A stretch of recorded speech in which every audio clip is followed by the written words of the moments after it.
Everybody, so these are the mustard fried shrimp, and they are frying, as you can see. Yeah, they are frying. Okay, you know, just got to put them on like a medium heat. Yeah, because you don't want to you do not want to cook shrimp on high. That's not the proper way to cook shrimp, and you'll burn them. So don't burn your shrimp, y'all. Turn down that stove. I want my mustard shrimp to have a nice crispy coating. Do you see that?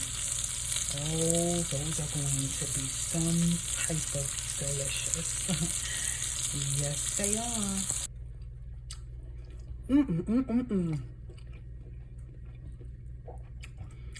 And I put parsley on them.